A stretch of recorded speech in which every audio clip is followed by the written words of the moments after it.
Bonjour à tous, comme vous pouvez tout de suite le constater, j'ai un petit peu modifié la formule habituelle. Tout simplement, j'ai zappé l'introduction. Vous pourrez me dire en commentaire si vous préférez comme ça ou si vous préfériez avant. Donc là, ça nous permet d'entrer tout de suite de notre carte postale. Alors il y a quelques jours, un abonné m'a suggéré de m'intéresser à la place d'Aligre. C'est la place donc que vous retrouvez ici. Effectivement, j'ai trouvé quelques cartes postales intéressantes que nous allons pouvoir regarder ensemble. Un autre abonné m'a également suggéré, en préambule, de situer cette carte postale sur un plan global de la ville de Paris. Ce plan, vous le voyez ici. C'est un plan qui date de 1900, que j'ai trouvé à la bibliothèque historique de la ville de Paris. Alors ce plan, il est assez amusant parce qu'en fait, il a surtout une vocation touristique. Il situe les principaux monuments à visiter, mais en dehors de ça, il faut le dire, il est au niveau des rues assez mal fichu. Ce qui est intéressant, c'est que comme la ville a quand même un petit peu évolué depuis cette époque, eh bien la présence des monuments nous permet de nous repérer assez facilement. Et notre place d'Aligre, elle, se situe à peu près à cet endroit ici. Maintenant, on va en revenir à notre carte postale. Dans la présentation de la carte postale, rien ne change, on commence toujours par le titre.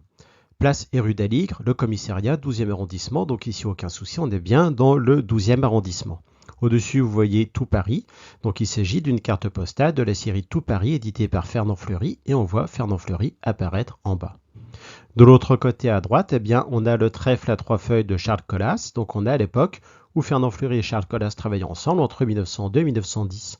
À côté du trèfle de Charles Collas, on a le tampon de la ville de Paris, puisque cette carte postale, je l'ai trouvée à la bibliothèque historique de la ville de Paris, que je tiens à remercier tout particulièrement parce que au moment où j'ai voulu me la procurer, eh bien, ce n'était pas possible, il y avait des soucis techniques et donc ils m'ont proposé de me l'envoyer directement sur ma boîte mail, ce qu'ils ont fait. Donc, sur notre carte postale ici, on nous parle, dans le titre, d'un commissariat. Et le commissariat, on le trouve ici. Vous distinguez très clairement les drapeaux français de ce commissariat. Alors c'est un bâtiment qui est un petit peu curieux. D'après ce que j'ai trouvé, il s'agit d'un bâtiment qui est construit au XIXe siècle pour loger des gardes chargés de surveiller le marché dont on va bientôt reparler. En 1880, ce bâtiment est amputé de ses deux ailes, mais on conserve cette petite partie que vous trouvez ici et qui est alors transformée en commissariat. Un détail amusant, c'est qu'on n'hésite pas à placarder donc ces affiches sur le commissariat, ces affiches notamment qui semblent annoncer la fête nationale. Sur notre carte postale, la rue d'Aligre se situe là-bas, tandis que le reste de la carte postale est couvert par la place d'Aligre. Alors maintenant, on va aller voir notre plan, notre atlas de 1912, qui vient d'ailleurs lui aussi de la bibliothèque historique de la ville de Paris. Notre photographe s'est posté ici. La place d'Aligre se trouve là. Vous voyez qu'elle a une forme un petit peu particulière qui a été tracée dans le dernier quart du XVIIIe siècle, avant la Révolution française, et ceci afin de desservir le marché que vous voyez ici. Donc le marché, c'est le marché de Beauvau, et à ce moment-là, la place prend le nom de place de Beauvau, place du marché de Beauvau.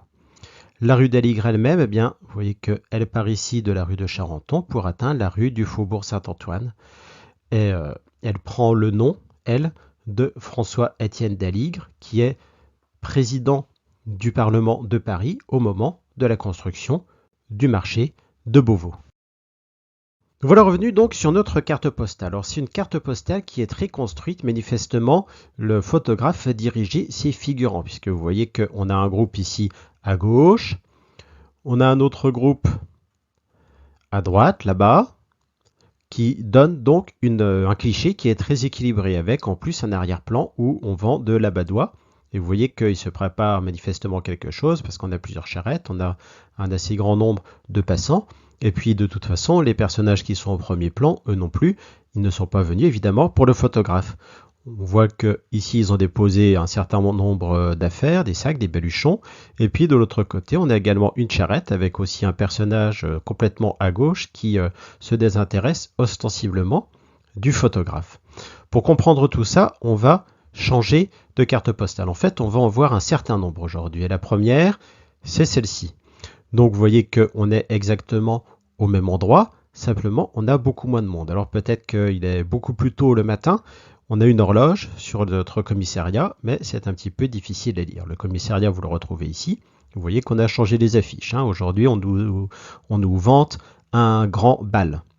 Et puis, on a en face de notre commissariat donc le fameux marché Beauvau, qui est donc un marché couvert, et puis toujours devant une petite charrette.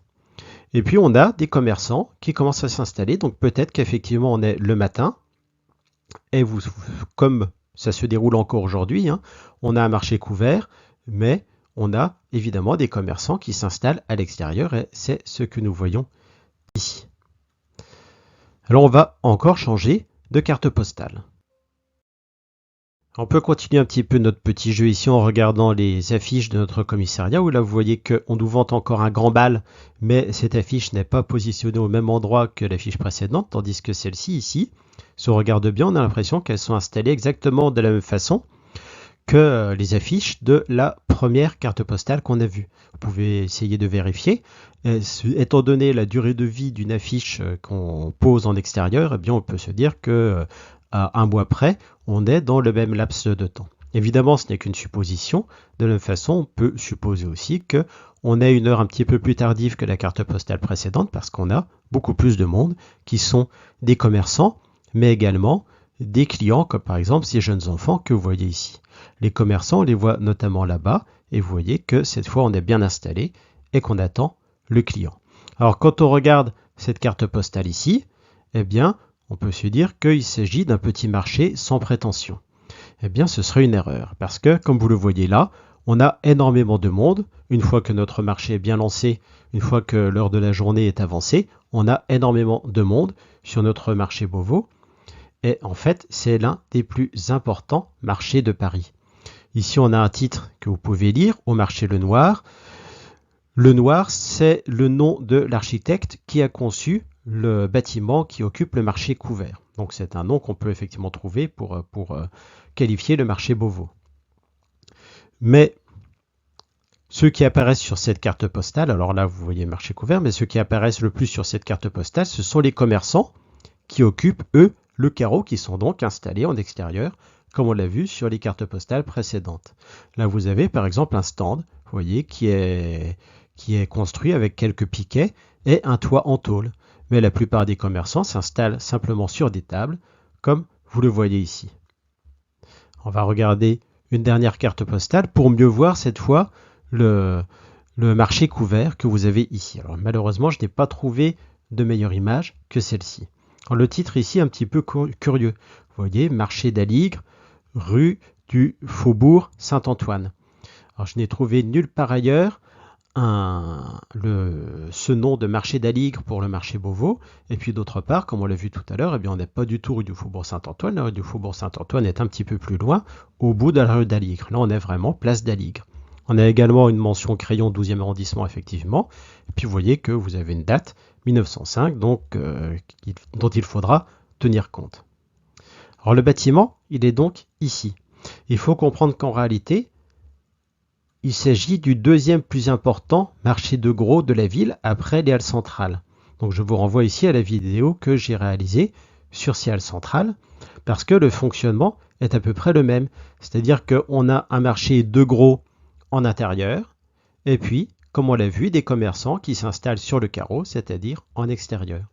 Et puis devant le bâtiment, ici vous voyez qu'on a comme une petite effervescence puisqu'a priori c'est l'heure où on décharge les attelages, c'est ce que vous distinguez notamment ici avec ces arrivées et surtout là. Vous voyez qu'on a trois hommes qui sont occupés à décharger une charrette. On va revenir maintenant à notre carte postale d'origine. Alors cette carte postale, comme d'habitude maintenant, je me suis amusé à la coloriser un petit peu, donc pour donner peut-être l'idée de ce que vous pouvez être, les couleurs que voyaient les Parisiens de la Belle Époque. Et puis enfin, ici, vous voyez qu'on a conservé l'ancien commissariat, on a aussi conservé le bâtiment du marché, le marché qui est toujours un marché, et le commissariat qui est désormais réservé à des activités associatives. Donc comme d'habitude, eh bien, je vous remercie d'avoir regardé cet épisode dans les rues de Paris et je vous donne rendez-vous dans quelques jours pour le prochain.